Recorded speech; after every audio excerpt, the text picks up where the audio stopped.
On the flip side of the ball, Missouri, tough day in College Station for them. Nothing went right, especially early on. If anything could have gone wrong, it did. And early on, that pass to Luther Burden to open the game, I was like, all right, here we go. Like, they're going to start getting some big plays. They're going to pass the ball a little bit more, air it out this game. Then everything went downhill pretty quickly. Yeah, and Missouri is learning what it's like to play with expectations. Last year was an amazing season. We know what they did, Cotton Bowl, et cetera. But this year they're playing with expectations, and in this game, it's what I think we've talked about these past couple episodes, where offensively, Brady Cook just hasn't looked like himself compared to last year. I'm not one to put players down, but I just feel like he just hasn't looked like he's had that same spark as he did last season.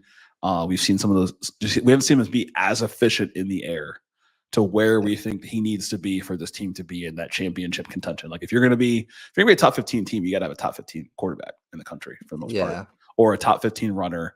And they have a good tandem in the backfield, but the quarterback play is more important, I would say. We just haven't seen it. And this game, A&M was able to bottle him up. He looks pretty flustered back there. Really wasn't able to get too much going passing until about the fourth quarter with that, that big 75-yarder for Theo Weiss. But it's like, where do you go from here, Missouri? Where do you go from here in this game? I think if you get blown out like this, but you dominated BC, you dominated Vandy, you might feel a little different. But the general feeling right now feels kind of like, who are we, and are we going to get to where we thought we were going to be at? Yeah. Like offensively, you need to figure out how to get, when you have games like this, okay, you've been running the ball phenomenally. When you get in a game like this and you're not running well, you got to do something to change that. And I think going into the game, your game plan had to have been that you're not going to run the ball effectively.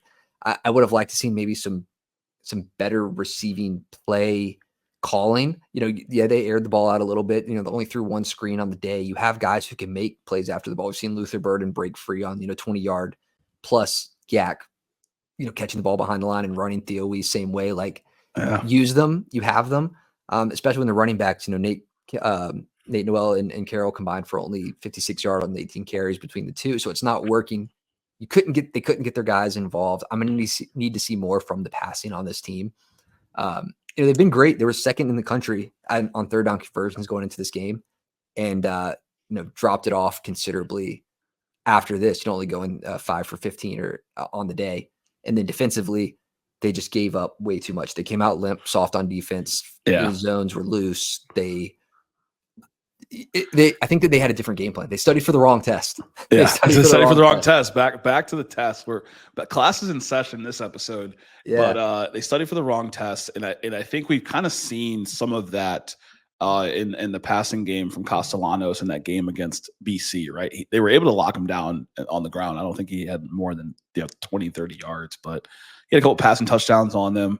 You saw it against Diego Pavia. He had a couple passing touchdowns. So like, we know Diego would be more of a runner, but we've seen this defense kind of show some suspectness from the defensive back position, and it was more on the rushing defense, right? Le'Veon Moss, over 100 yards, 3 touchdowns, just massive big plays.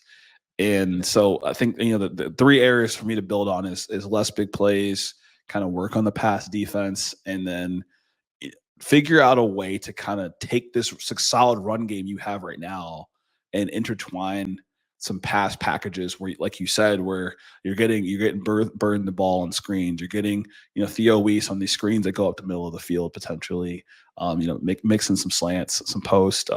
Theo Weiss is a great route runner. I mean, we've seen it. We saw it in the game, but it's just, it's tough. And this offensive line's been more tested recently these past couple of weeks than what we've seen earlier in the season. It's like right after we make these reels, things just change.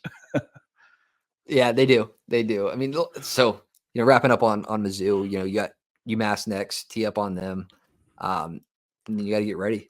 Auburn, Alabama, Oklahoma. You got a lot ahead, and these are all teams that, like, right now you could beat them. Like, you could beat Auburn, you could beat Alabama, and you could beat Oklahoma. But to have any playoff chances, you probably need to go at least 2 for 3 there. Right. You still have South Carolina and Arkansas that you need to win as well.